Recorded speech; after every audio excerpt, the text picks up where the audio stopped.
But another reason that I am a photographer is because the world is so broken. There's so much anger and angst and darkness and evil that this is a small way that I can sort of push that darkness back a little bit.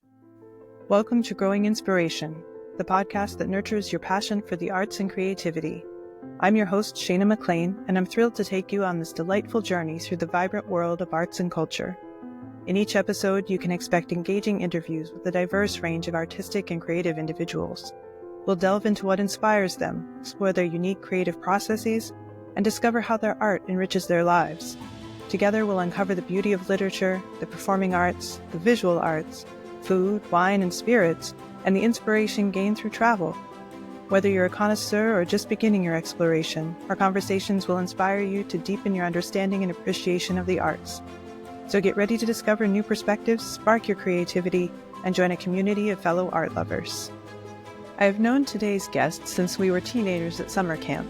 She married my cousin, and now many years and several states later, I had the opportunity to spend some time talking to her about her passion for capturing tiny details and looking for beauty all around her. Katrina Steele is a self-taught photographer who finds inspiration in nature. She loves to get outside and notice what the seasons and days have brought. Listen in as we talk about how she learned technical aspects of photography, the online challenges that spark her creativity, the place for authentic art in the age of AI, and the importance of public wild spaces.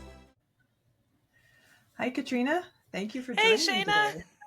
Thanks for having me on your show. So one of the aspects of my business is to talk about the visual arts, as well as I've had a lot of people talking about like literature and the performing arts and so forth. And photography is something that I really love. I love to look at it, and I wish I knew how to do it better.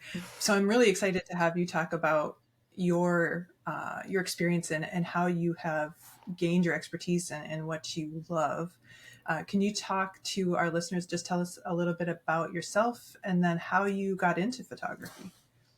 Sure. Well, I'm a photographer from northeast of Columbus, Ohio, in a very rural area, which I love. That suits my personality very well. And I'm a wife and a mom of 6, and I love books and coffee and music and gardening and hiking and things like that. And photography meshes really well with all the outdoor type stuff that I like to do. And I'm a photographer because I want to document my days and be someone who notices things. And it's something that I love to do. It's good for me to have something for me outside of just all my other duties. And I want to share my love of things with other people and stay connected to family and friends and do something that lasts and to create. Those are all real good, true things. But another reason that I am a photographer is because the world is so broken. There's so much anger and angst and darkness and evil that this is a small way that I can sort of push that darkness back a little bit.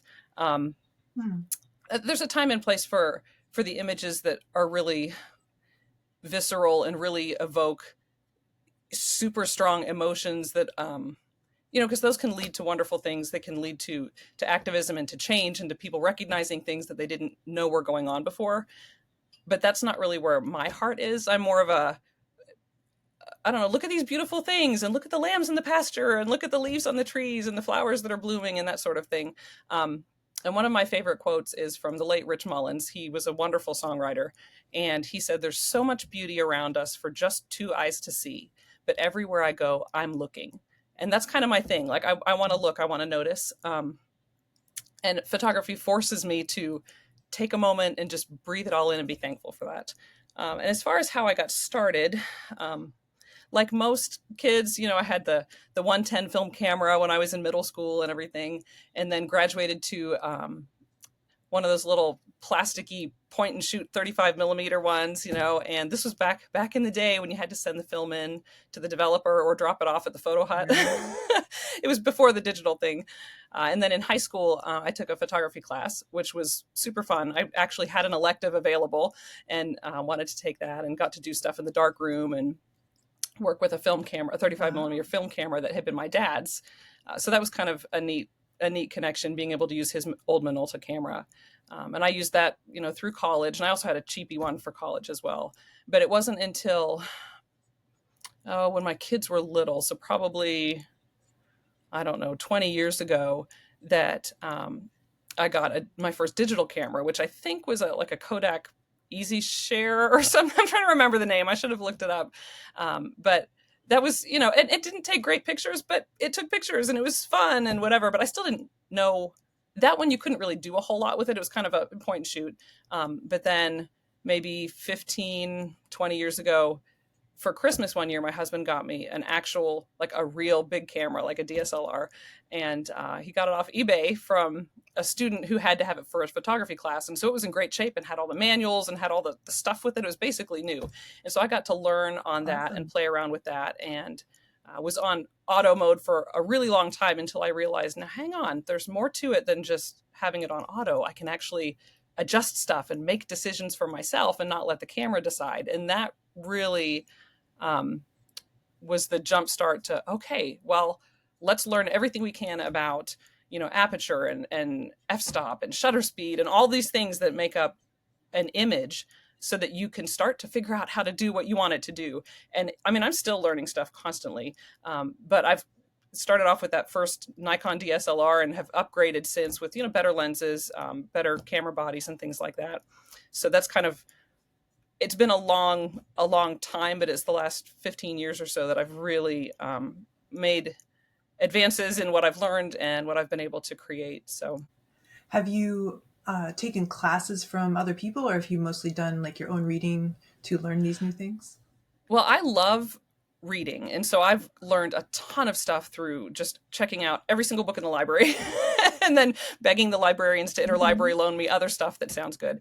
And now with the internet, there's so many um, things that are available online. If there's something you want to learn, you can probably type it in a search bar and someone will come up with something that they've learned and they videoed it so you can watch it. I have taken a few classes, nothing formal as far as, a degree or anything like that. But I've taken classes through the Click community, which is an online community of photographers, and they have classes in all sorts of different things. I've taken some through that, and then through Creative Live, which is another online platform that has different classes. So just when I have a little extra time or a little extra money, I'll be like, oh, that class looks really good. Maybe I should invest in that and learn something else. So, Mm-hmm.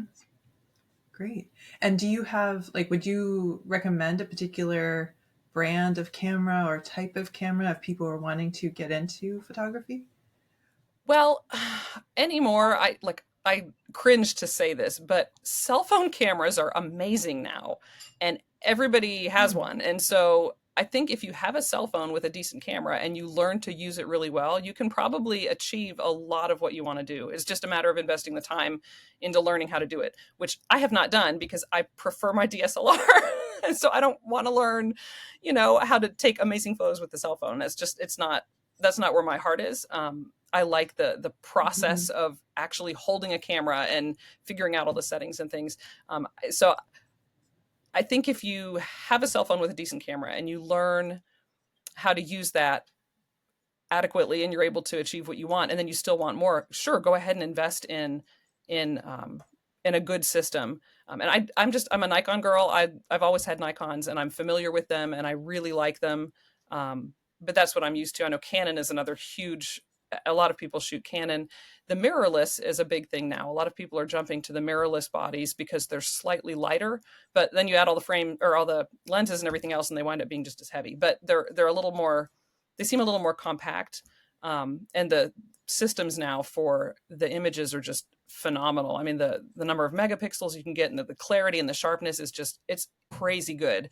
I just don't want to necessarily jump ship and invest in something else at this point because I'm so used to what I have and I can do what I want with what I have. So I don't need to get anything else right now. Mm-hmm. But there are so many options and the costs have really come down. Expensive professional bodies are still thousands and thousands of dollars, which unless you're shooting, high fashion, whatever for New York City, something or other, you don't need that. If you're not going to blow it up onto a billboard, you don't need all that stuff. It's enticing, but just a basic DSLR would be sufficient for most people. Okay, great. And I know you've mentioned previously that you prefer or you really enjoy at least using the macro type lenses. And that kind of goes, I think, along with what you were saying about, paying attention and noticing the beauty Right. around you. Could you talk a little bit about that?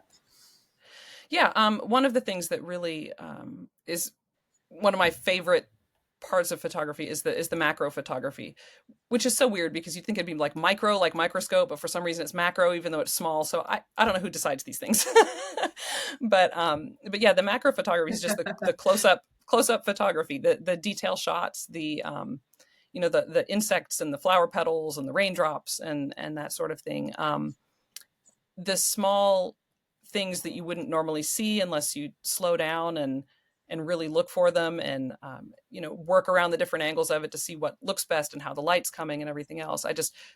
To me, there's something very satisfying and very intriguing about trying to get the details and then being able to show other people, hey, look at this, isn't this gorgeous, isn't this amazing, have you ever noticed these tiny little hairs on the honeybee's legs when it's collecting pollen and stuff like that. So yeah, macro is probably Awesome. my happy place, I guess. And people joke about macro therapy, but I mean it's a real thing. If you like it and it does something for you and Mhm. and makes your heart happy and gives you time to pause and slow down and appreciate things. I yeah, therapy that works for me. So One of the images I love the most from your Instagram feed was a purple flower that looked like a kaleidoscope, and I think it's you mentioned in the caption that that had to do with something with double exposures. Is that right? oh, yeah. I have a few that I had tried to do that with because I thought it might be a fun series to try where taking an image of a particular flower and then multiplying that image a number of times and kind of turning it into like a kaleidoscope type of thing. I've only done a few of them. Okay. It's a lot more tricky than my mind was telling me it was going to be. It's a lot more work to try to line them up so that they look right and cause the effect that I want. But yeah, that's something. The double exposures are fun. You can do them a number of different ways. Some people originally with film, you could take the same film and instead of advancing the frame, you would just take another photo on top of the one that you had already taken. But there are all sorts of Oh. issues with that because if you've already taken up too much of the frame with too much light stuff in your image and you take more, it's just going to blow your frame out and you're not going to see anything. Or the way you overlay stuff, sometimes it just doesn't Mm. work very well. And then some people, super cool. I know some people who take a roll of film and they'll take all the pictures and then they'll carefully take it out and send it to somebody else who rewinds it and then reshoots over all of those pictures. And so you don't know what you're going to get, but you wind up with a whole bunch of double exposures and it's a surprise. And some of them are amazing and some of them are a disaster and don't work at all. Huh. But so that's kind of fun to do a blind double exposure that way. The digital cameras like mine, a lot of them have an option where you can in camera take one or two or three or four or however many you set up to take, and you just have to remember when you're taking the photo, okay, I've got it set up for a double exposure, so when I take this and then I take something else, they're going to fuse those images together. um, Mine, I can't see it on the screen. It's just the model that I have doesn't do that. But some of them now, you can take a photo and then you can take another photo, but you can see in the digital display how you want to line it up to see how it's actually going to look before you press the shutter for the double, which is really, that's kind of cool. A lot of the ones that I do, like the ones with the flowers that are the kaleidoscope effect, are done in post processing. And so I'll take the image Mm. and pull it into, I use Photoshop Elements. That's a whole other issue with why I don't want to pay for a subscription to Photoshop. But in Elements, I'll pull the photo in and make multiple copies of it and manipulate them and move them around. And so some of it is digital editing with all of that, but it starts off with the original authentic image. And so when I do doubles, a lot of them I do in post just because I have more control over the colors and the lighting and the placement of things. But I have done some in camera and those are fun when they work out. And when they're not, I'm like, well, tried it and it didn't work. So Right. Right. Well, thank you. That's very interesting. And with that, kind of experimentation, what other ways do you like to experiment and kind of do different things with your photography, whether it's the subject or just the method? well, one thing that's been really a lot of fun and good for me has been different people do different photo projects, which is a whole huge topic in itself.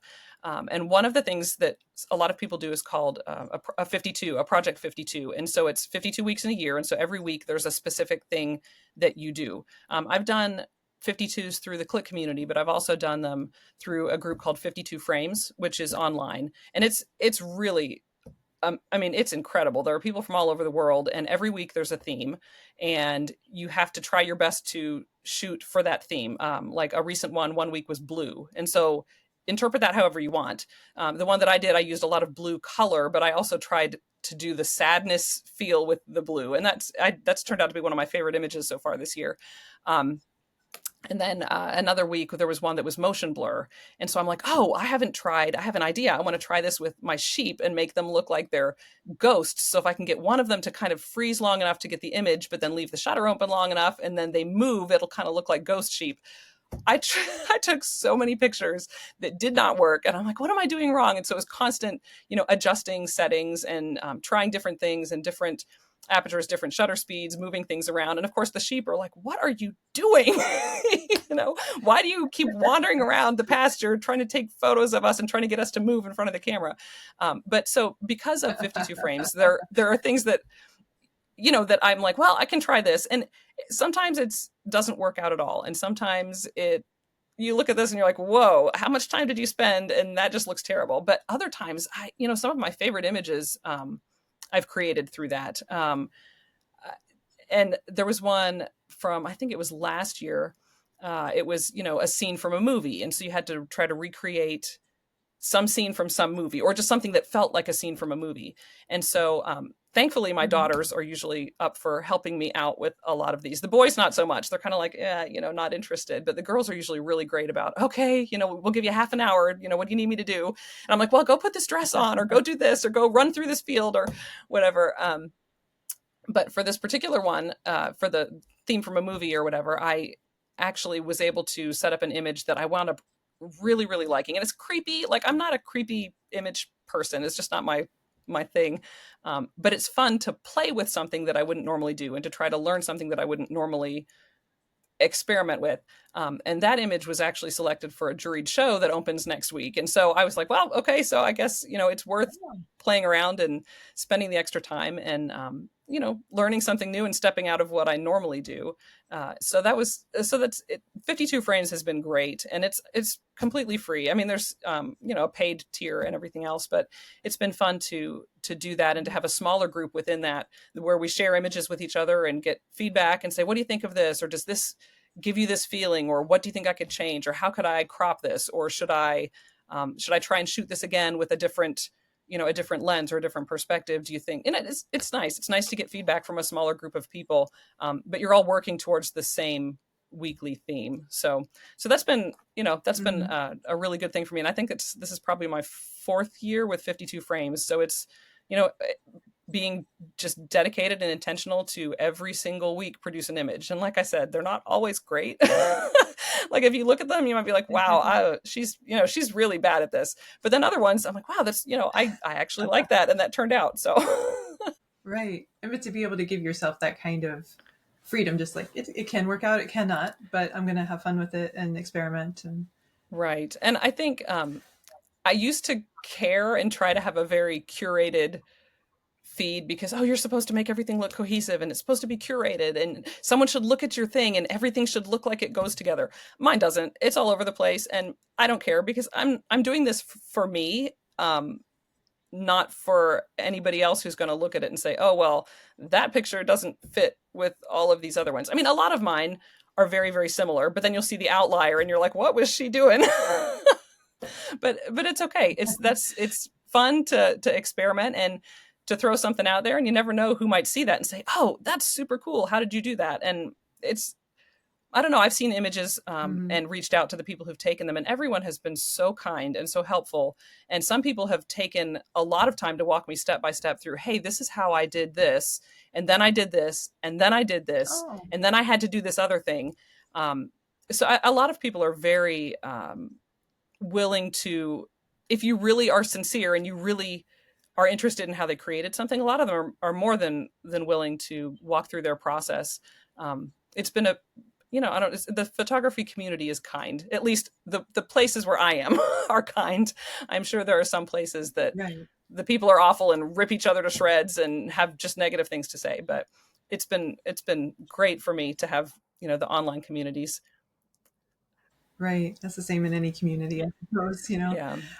But you have had some significant success. I noticed you've had a number of awards and been a part of a number of juried shows and so forth, and had photos on publications. What are some of the ones that meant the most to you or that you enjoyed the most?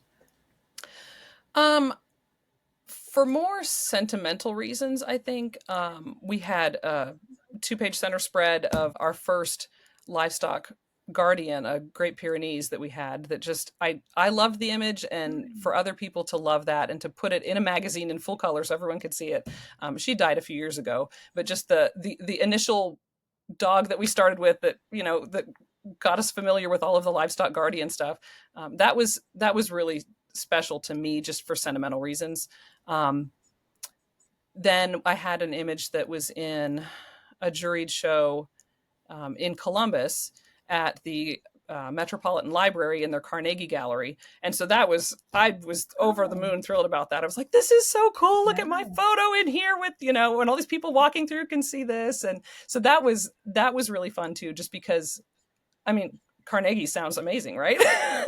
so, so just, Hmm. to have that, that Yeah. was, that was neat too. And then years ago, when we first moved here to Ohio, I had kind of on a whim entered some photos in one of the local fairs. And that kind of really gave me the kick that, okay, this is fun and you can do this and other people actually like what you do. Because that very first year I had best in shows in both the color and the black and white. And I was just blown away. I'm like, oh my goodness, like somebody likes my stuff. So that was quite a while ago, but that was a really nice affirmation. And I would love to say, oh, I don't care what anybody thinks, and I don't need anyone to tell me that my stuff looks good. But it's nice. It's nice to be acknowledged. It's nice for people to say, I like what you do, or I noticed that you captured this beautifully, or I really like this picture of whatever. The Mhm. impact that just an encouraging word can have for probably all artists is huge. And I think if more people recognize that, they might be a little more free with their with their affirmations, because we all want to be immune from needing that pat on the back, but we're not. So Are there any other challenges or online communities that you have really enjoyed?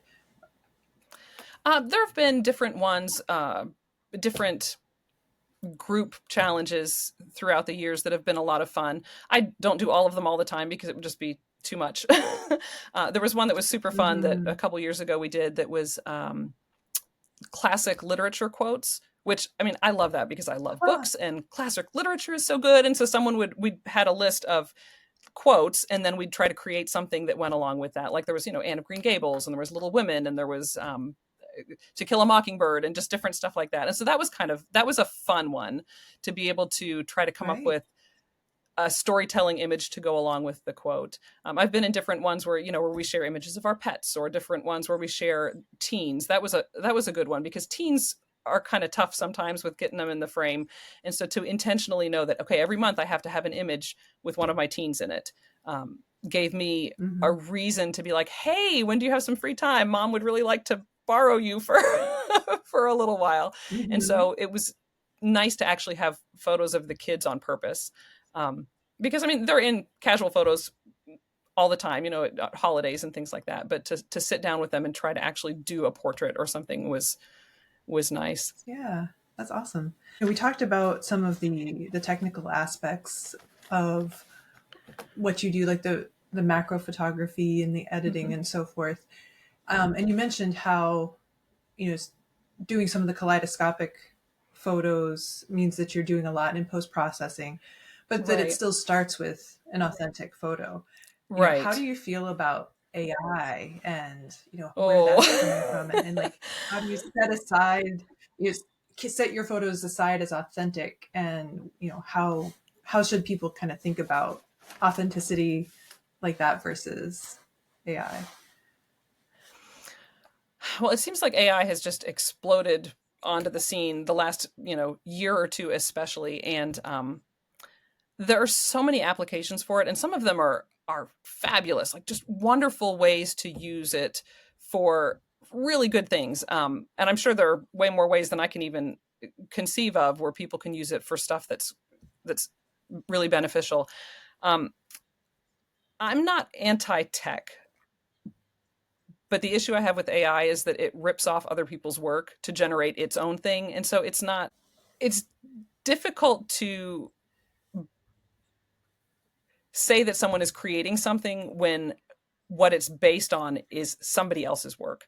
Um, I Mm-hmm. know that the newer Photoshop programs have some AI applications where it can correct things or change someone's outfit or fill in a background or whatever. So, I mean, I don't know. I haven't played with that because I don't have the real Photoshop, but I think people can use it and it won't alter the reality of their image for some things. But when people plug in a prompt and come up with this amazing image and they post it online and then they get all of these likes and all of these shares and all of these comments and they pretend like it was something that they actually took a photo of, it makes me cringe. I'm like, why would you do that? Why would you not want to Mm-hmm. go to that place yourself? And I understand we can't all travel. I mean, there are places I would love to go that I'm Right. probably never going to see in my lifetime.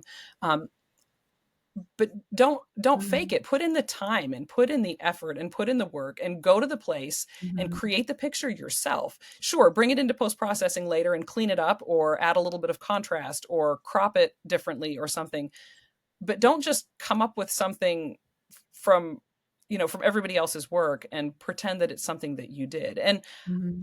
not that everyone who does that is Mm-hmm. trying to deceive people, but I think there is a lot of deception, and people are finding it harder and harder to know what's real and what isn't. There was a picture of some mountain range or something, and the person was like, "Oh, I went out to this place and did this hike and blah blah blah," and fabricated this entire story. And it was funny because people in the comments were calling them out, and they're like, no, you didn't. They're like, this is not where you're saying it is. You've never been there. It doesn't look like this. There's not a river on that side of the mountain and like all this other stuff. And so I'm like, aha, yeah, you got yours, because Wow. you lied about it. I mean, some of the AI stuff is really pretty, but it's not real. And I think even more with how everyone is so in their offices and on their computers and on their phones and everything else, I think there's a desire for real, authentic stuff. And so if I can create my piece and I can put it out there, it might not get as many eyes on it as some amazing fabricated landscape from wherever, but I can share my story, like my process, why I went to this spot or what I like about this spot or how I had to get up 4 mornings in a row really early because I wanted to get that perfect sunrise and it wasn't until that fourth day that I caught it, and just the intention and the effort. And I think that resonates with people. I think people want to know that there this stuff really does exist in the real world. It's not all fake. There is amazing, fabulous, wonderful, beautiful, awesome stuff out there. You just might have to put in a little bit of effort to see it. But the effort is what makes it even more valuable once you get that. So I think people want Mm-hmm. real and I think people want authentic. It's just becoming harder and harder to know what that is because there is so much fake out there. So yeah, I'm not anti AI, but it'd be nice if there was a definite differentiation when people are sharing things that yes, I actually was here and I actually saw this and I actually did this versus I came up with a really great prompt and it gave me this picture. Right, right. I think that's in every artistic format. It's going to be a challenge to keep determining, what is really real and what is assisted Yeah. in some way or completely fabricated. What does it mean to you, just in your daily life to go out and kind of be out in the world and in looking for shots? Well, I know for me, I am not my best self if I don't get outside. I need fresh air. I need, sunshine or rain or wind or snow or whatever the weather is. And even if I kind of grumble about it, like, oh, it's raining again, I still, it's still worth it to put on the rain gear and the boots and go outside, even for a little bit, just to breathe something other than the air inside my house. or just to be somewhere other than running through the grocery store trying to get stuff or whatever. There have been so many Mhm. studies and so much research done, and it seems like especially lately, maybe because people need it more, about the importance of spending time outside and the importance of nature and how that affects people, not just physically, like getting out and doing stuff and moving your body, but emotionally and mentally as well, and how it's really good for people. And I think we're made to spend time outside and to appreciate the bigger real world that's around us. um, so for me, it just getting outside, the camera gives me a reason, like an excuse, like, oh, I need to go take pictures of whatever. But really, I mean, I could just go outside and not take the camera with me as well.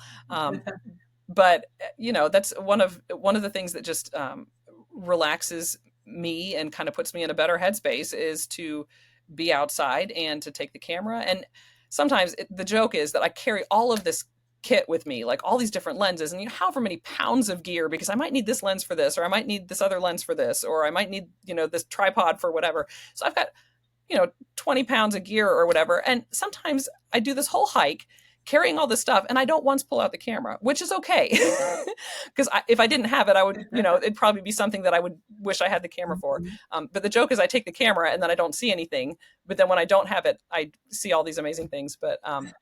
But yeah, just to be able to go out and just spend time outside on purpose, not even looking for a specific thing, but just seeing, being open to you know whatever is revealed in front of me, that is unique to that Mhm. place and time, because what's there today is not going to be there tomorrow necessarily. And just being able to Right. share that with other people is really is great. I'm kind of hoping that, I spend time outside and I see all these amazing things. So maybe people who aren't able to do that can at least catch a glimpse of that. Because I know that there are some people who would probably love to Right. be outside, but they're homebound or bedridden, or they're in, some locked in some concrete jungle somewhere with no access to parks. Mhm. So hopefully being Right. able to go out and do that and share that hopefully means something to others who can't. Mhm. And I know you do a lot of your photography just right around your home and your area there. Have you Yeah. traveled any other places or seen any other sites that like have been your favorite places to go and photograph?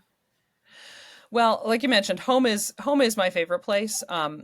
It's just I'm always here, and so I can rush outside when something happens or when I see something, and then I can kind of document the different seasons. And it's caused me to know, when the bluebirds come back in the spring. I know when to start expecting them because I've been watching them for however many years, or to know when the crocuses are going to Mhm. bloom, or when the forsythia does this, that means that within a couple weeks this is going to happen. So home is my favorite just because it's here and it's accessible and um, Mhm. I don't know, and that is my favorite. But that said, I would love to be able to travel to different places. The national park system in this country is phenomenal. Like, I just the number of wild spaces and just jaw dropping gorgeous things. It's incredible. We only have one national park in Ohio. I think there are probably historical areas and all that other stuff, but as far as like the actual park system, Cuyahoga Valley National Park, and it's really cool. We've been up there a couple of times. It's a little bit far from us, but but that's a great place to photograph. They've got these amazing rock formations and these really great trails through the woods and different stuff like that, and egret nests and things, and or herons, and Oh. it's fun. And the first time I ever saw a river otter, well, I guess how would it be? Yeah, I guess it would be river otter in the wild, was up there, which was that was a thrill. Um, Oh, but neat. so that one's close and we like that. But our favorite park is Mohican State Park, which is not super far from us. We go up there all the time just because it's relatively close, and we've gotten to know the different trails, and we know where the caves are, and we know where the waterfall is and all that stuff. And so that's one of the places where if I go up there, I can pretty much set the kids loose and they can go do whatever they want, because we'll all kind of meet up eventually at the end. And just so that's our park. That's the place that we like. And Mhm. our county park system is fantastic too. They've got some great trails, a lot of opportunities for people in the area. One trip that was amazing was a couple of years ago for our anniversary. My husband and I went out to Yellowstone and the Tetons, and neither of us had been out there Oh. before. And it was it was amazing. Like everything that people say about it was true 100 times. You know, Uh, it was fantastic and it was beautiful. We went in the fall, so that wasn't quite as oh, crowded, wow. and the weather was great. We went from sunny to like snowing and all this other stuff, Huh? but that was just, it was beautiful. I have one or two images from the Tetons, especially. Yellowstone was neat, but the Tetons, oh my goodness, um, just beautiful. But I have a few images from there that just, I still see them and I think, oh, I remember how that felt, just being almost in tears because I can't Mm-hmm. believe that I get to see this. So that's, Mm-hmm. so we really appreciated that, the opportunity to go on that trip. And there's a lot of places I would like to visit. I don't know that I ever will, but I've got my my list, and it doesn't help that I see all these images from other people and they're like, I went here and I saw this, and I'm like, oh, that's beautiful, I want to go there. And then this other one and I'm like, oh, that looks really great too. So if I had unlimited Uh-huh. time and unlimited money and someone to take care of the farm while we were traveling around, that would be great. But that may have to wait. Mm-hmm. Now, you mentioned when you were talking before that there were some artist in residency programs that had been available at the national parks. Of course, Yeah. current environment, we're not sure that those will be available, but can you describe the opportunities that those offer? Yeah, I can't say from personal experience because I have yet to get accepted into one of them. But this is the first year that I even thought about putting in an application. So I applied for a few different ones. Some of them have already replied and said, due to current things that are going on, we are not offering the program. Sorry, save your application Mm-hmm. and apply again in the future, type of thing. But the Park Service and like the Bureau of Land Management, and then some individual communities. I'm sure there's a ton of other ones too, have artist in residency programs. Um, a lot of them, at least through the Park Service, they basically provide you a place to stay, usually in the park for a set time, 2, 3 weeks, 4 weeks, 1 week, whatever their time frame is. I think most of the ones I was looking at were 2 or 3 weeks. Um, so they set you up with a place to stay and give you time and space to work on your art. And those are open to to writers and to musicians and to painters and to photographers and to sculptor, like all sorts of different media. Um, and a lot of them, when you submit your application, you explain, why you think you would be a good fit and what you hope to achieve. And if you have any projects that would benefit the park or that you want to work on that would be best worked on at that space. And one of the things that, this might sound weird, but one of the things that really interests me are native grasses. I think the whole thing with the ecosystem and the grasses and the pastures and the prairies and and the impact of animals through time and all of that thing, and just the flowers that grow in different seasons and everything, I find that really interesting. And so one of the places is known as a place that has an amazing grassland ecosystem. And so part of my application for them, I was like, well, that, I love that, that's great. I take lots of pictures of grass, which is weird. But some of my favorite pictures I've taken are of grass. So but and so just saying, hey, this would benefit me because of this, and this would benefit you because I could document the different species that you have in your park and everything else.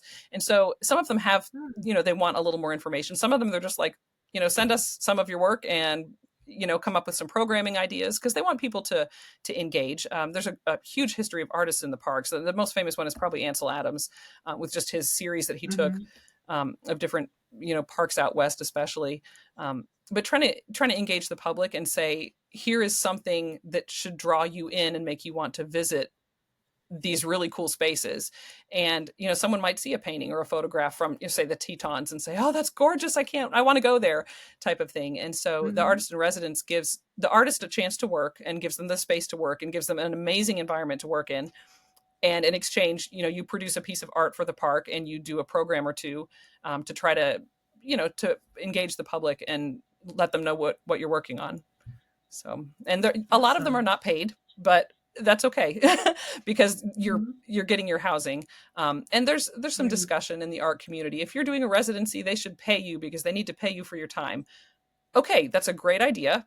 I would just be excited for the space and the time to work, and Mm-hmm. to be able to be there. So, Mm-hmm. Right. Huh, that's really neat. Do you right. have projects that are coming up, whether it's, one of the online 52 projects or other things you're working on, like for a show Yeah, or I'm something like still plugging away at the 52 frames thing, and I don't know how many years I'll do that. There are some people on there who've been doing it for 10 years or whatever, every single week faithfully doing a picture. I don't know that I'm going to last that long. We'll see. Well, two fun things that I did recently that hopefully I'll get a chance to do again. Over in the fall, there's a bluegrass festival that happens sort of in our area, and I had contacted them and I said, "Hey, I don't do concert photography normally, but this would be super fun if you would let me," type of thing. And so it was a, yeah, okay, we'll give you, we'll let you come and not have to pay for tickets and you can take some photos and we'll see if we can use them. Well, she was like, "These are so great. I love these. You'll have to come back next year." So that was fun. That was just a fun thing. And then, my son, one of my sons is with the fire department. And so they've done some different, controlled burns. Like they had an old structure that they were burning down, but while they were doing that, they were letting the firefighters train on whatever it is they have to train on, when they're doing that type of thing. And they also did like a cold water, an ice rescue thing. And so to get to go out and take photos of them doing their stuff, that was a really cool opportunity. Wow. And that way they've got some photos for their social media, and the people in the department have some photos of them doing their job and practicing. So that was fun. So I don't know if I'll get asked back to do anything with them or not, but that was cool. I'll probably just keep plugging away with my, my different projects until inspiration strikes and I think, oh, I should do this for a project or something else. I mean, I'll still be submitting to some different shows, and, keeping up with my different online community projects. Great. Well, thank you so much for explaining your process and where you get your inspiration, and for spending the time with us today. And sure. Hope to see more of your photos on Instagram, and we'll make sure we have all of those links in the show notes for people to check out your page and the 52 frames and the Click community and so forth. Great. So, thank you so much. Yeah, thank you, Shayna. Thank you for joining me on this episode of Growing Inspiration. I hope you found today's conversation as inspiring as I did. If you enjoyed the show, please take a moment to subscribe and share it with your friends. To dive deeper into the world of arts and creativity, visit my website at gardenofmydelights.com for exclusive content and resources, including show notes. Don't forget to subscribe to my newsletter for the latest updates and insights. You can also connect with me on Instagram for more inspiration at Garden of My Delights. Until next time, keep nurturing your creativity and looking for beauty and wisdom all around you.